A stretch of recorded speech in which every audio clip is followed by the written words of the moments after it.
All right, Shalom. Start first by giving all praise and glories unto Yahweh, Ba'ashem, Yahushai, Ba'ashem, Mawakakodash. Double honor to the apostles and elders at Great Millstone who rule well, and greetings, salutations, and blessings unto the hopeful elect. Shalom unto you. This should be a quick video, man. Just another response to the Mark of the Beast, the comment that the brother have done about the Mark of the Beast and IUIC and their followers, their foolish followers at that, right? Because like in the original video, it says, this is by Elder Makama in Chicago, it says IUIC teaches to accept the Mark of the Beast, and they said it in Spanish. Well, the brother brought that up. Well, Elder Makama did a video, Foolish Followers of IUIC, okay? Well, in this video, I'm going to point out to you, because the brother did in his video, Elder Makama, and then in the brother Karatazar's video from this camp, that you guys don't have the full breakdowns. You don't have the full breakdown, okay? So I'm going to give you the easy version for you to understand, all right? The easy version, all right? So let's go. Start right here. We're going to start right here. Matter of fact, let's start with the script. Let's start with the script. We're going to go to Revelation chapter 13. I'm going to start at verse 12. It says, and he exerciseth all the power of the first beast before him. What beast is that? The beast before him. That's the the Roman Empire, okay? And the Renaissance was the rebirth of the Roman Empire. All right? It says, and he exerciseth all the power of the first beast before him, and calleth the earth and them that dwell therein to worship the first beast, whose deadly wound was healed. And that's easy to understand the general basics of it, okay? Because what that is during the Renaissance period, that's how the deadly wound was healed, because the Roman Empire went down, okay? But then, and Esau was the ruler of that empire, okay? That in Greece before it, and they're the ruler of this one. The way that you know, but I'm going to get into that later. I'm going to get into that in a moment. It says, and he doeth great wonders, so that he maketh fire come down from heaven on the earth in the sight of men. And he did that in World War II. And he did that in Hiroshima, Nagasaki, in Japan over there. We know the so-called white man in his power, he has that within his power, okay? And it's talking about the beast. From verse 11, it's talking about the beast, okay, coming up out of the earth, okay, with power, okay. It says, anyway, verse 13, it says, verse 14, and he deceiveth them that dwell on the earth by the means of those miracles which he had power to do in the sight of the beast, saying to them that dwell on the earth that they should make an image to the beast which had the wound by a sword and did live, okay. This place America is rebuilt and refounded on the principles of the Greek and Roman Empire, okay? The so-called white man came back into power after the Dark Ages, the 1,000 years when the beast was loosed, or when the devil was loosed, when you go into to the other script about it, okay? He was bound 1,000 years. That was the Dark Ages, okay? So after that 1,000-year period, the Renaissance came about. All right, you do 1,000 before the Renaissance, that's like 300 something, okay? All right, and in that time was the Roman Empire. All right, so this is, and you can tell by the columns and all the things, the democracy, and the Senate, all of the ways of the ancient Roman pagan empire. You see it happening here, okay? So moving forward, it says. Verse 15, and he had power to give life unto the image of the beast, that the image of the beast should both speak and cause that as many would not worship the image of the beast should be killed. So that right there cuts it just like the 14th chapter cuts it, okay? Now you can say we're spiritually dead and deceived, because of Christianity and all those things that were listed in the comments. But that's not the big picture, because you're doing it like this white man is spiritual. He's not spiritual. Esau is not a spiritual man. He's a carnal man. He only understands what's tangible to him. Now the tangibility. Now, will he do spiritual things? Yeah, he'll do things in spiritual wickedness. Of course he will. Okay, because he sees that happening. He's seen the destruction of the Negroes, Latinos, and Native Americans with his democracy, with his law system, with his institutionalization of his schooling, with his church, Christianity, or different church doctrines, religions, if you will. Okay, he's seen the power of that. Okay, so he'll use that, but that's just another tactic to him. Okay. Anyway, it says, should be killed. So you'll be killed for worshiping the image of the beast. Okay, and he calleth all, both small and great, rich or free and bond. What does that mean? He's gonna force everybody to take it. Does that mean everybody's gonna take it? No. The brother did the excellent breakdown. He went right into Revelation the 14th chapter. Then he went right over to Revelation the 20th chapter, the 4th verse also. Revelation 14 and 9, and Revelation 20 and 4. Okay, that shows you that not everybody's gonna take it. So it can't be all, but he's gonna cause all. He gonna force us to take it. Okay, to receive a mark in their right hand or in their foreheads. Okay, it's not just thoughts, because some people will get implants inside their head. It's better if you take it into your body.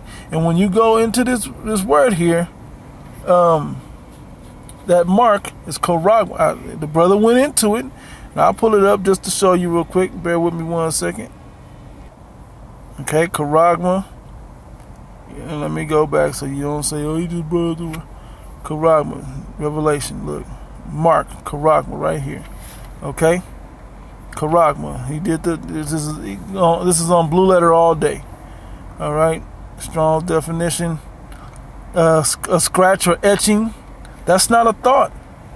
A stamp, okay, as a badge or of servitude or sculptured figure, graven mark. What the word graven mean? Let's see if we can find. No, we don't want that word. Let me go Google graven.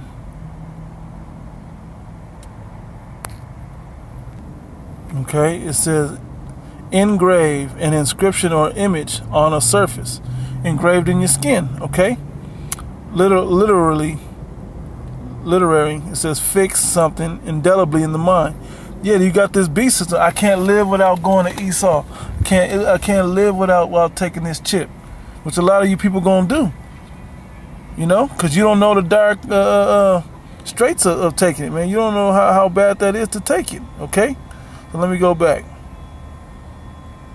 All right, and it says verse 16 again, Revelation 13 and 16, and he calleth all, both small and great, rich and poor, free and bond, to receive a mark, charagma, in their right hand or in their foreheads, that no man might buy or sell, save he had the mark or the name of the beast or the number of his name. Here is wisdom. Let him that have understanding count the number of the beast, for it is the number of a man. A man has 6 points. I know you all know that. The head, the 2 arms, the 2 legs, and then the penis is the 3rd point. Okay? For it is the number of a man, and his number is 666. Okay?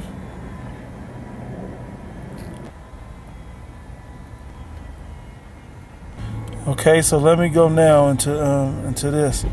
Now, when you look at the real beast, okay, with the real breakdown, it's the NATO in the EU, okay? Because when you look at it, it's the system of the government ran by Esau all over the world. Okay, you can see him moving together in this system with this beast to make things happen. How? They all have commonalities going on. The Illuminati rules all these countries, okay? Which is a so-called a white man, which is Esau, okay? That's how you know he rules all these countries, and their agendas all share the same thing, same origins and endings, okay? So Belgium, Canada, Denmark, France, Iceland, Italy, Luxembourg, Netherlands, Norway, Portugal, United Kingdom, the United States, and then Greece, Turkey, Germany, and Spain, okay?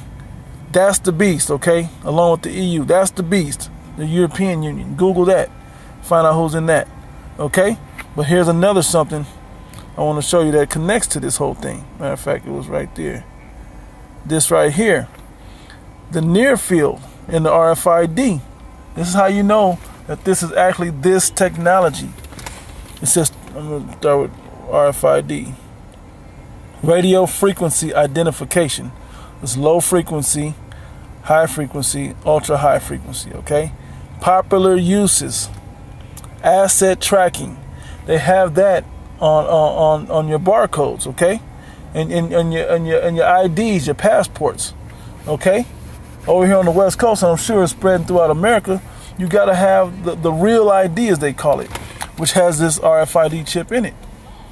Okay, you gotta have that. All right. Tool tracking, inventory management. Here's the one that you gotta understand. You are Esau's inventory. What's your inventory number? Your social security card. Okay. Your birth certificate. That's your document proving that you're their property. Okay. Inventory management, access control. Okay, so you can get into things. That's how they're gonna sell it to you. But their main usage for you having it is for inventory management. Okay, so they can deny you going to certain access to certain and grant you access to other places. Okay, can be either active, own power source, ideal for material location. Okay, your own. They say that your body, because it's usually in your right hand or whatever, the movement, just like the Rolex watches, the more you move around in it, the more it keeps the mechanism working on the inside. That's what I heard. Hey, it is what it is. Or pass the power bar reader over the radio interface. Okay, when you scan it, the NFC, because it's either in the which is the near field technology, because it's either the RFID or the NFC. Okay, so based on the RFID protocols, operate on the same frequency as the RFID, 13.56 megahertz system, may act as both reader or a tag.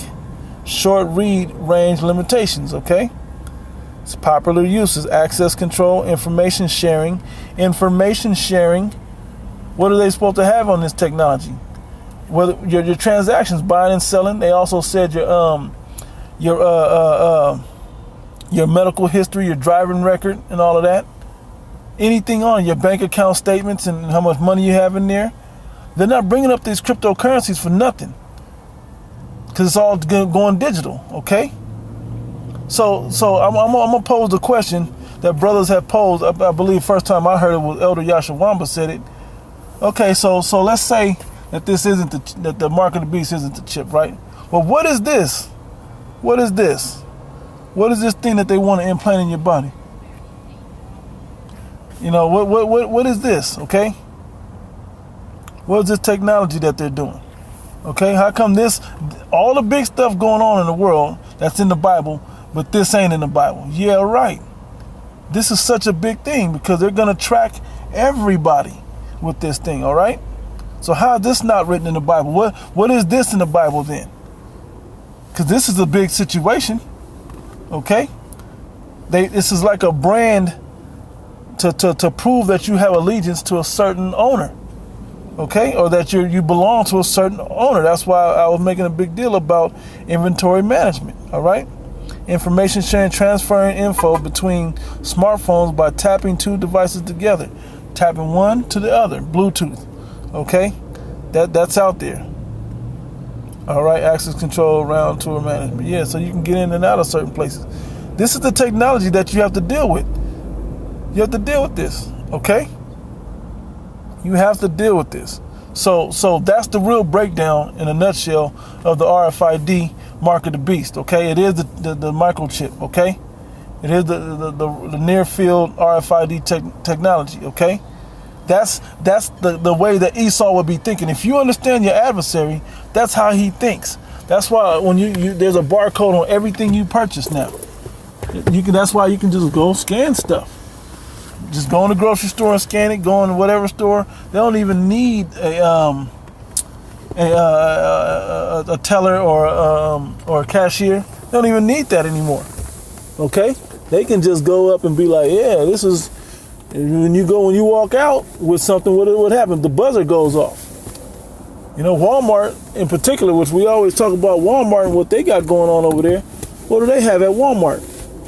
They have, well, you don't even have to talk to a person. All you got to do is scan your own stuff, bag it up and bounce. And they'll charge you and everything's good. Walk out with your receipt and pay for it and all of that. So this is the way that this man thinks, okay? This is how he thinks. All right? So that's just an easy breakdown of that, man. Because you guys are like way off, man. I don't know what these other Israelite groups was out there teaching you, but the apostles and elders at Great Millstone have been teaching this, you know, longer than I've known this truth, okay? Okay, so with that, man, I'm gonna close out giving all praise and glory unto Yahweh B'Shem Yahushua. And that it's not just because they're teaching it, but this is the thing that makes the most sense to be the mark of the beast. Okay, this is it. If not, then what is it? Answer that one. With that, giving all praise and glory unto Yahweh B'Shem Yahushua, B'Shem Rakakwadash.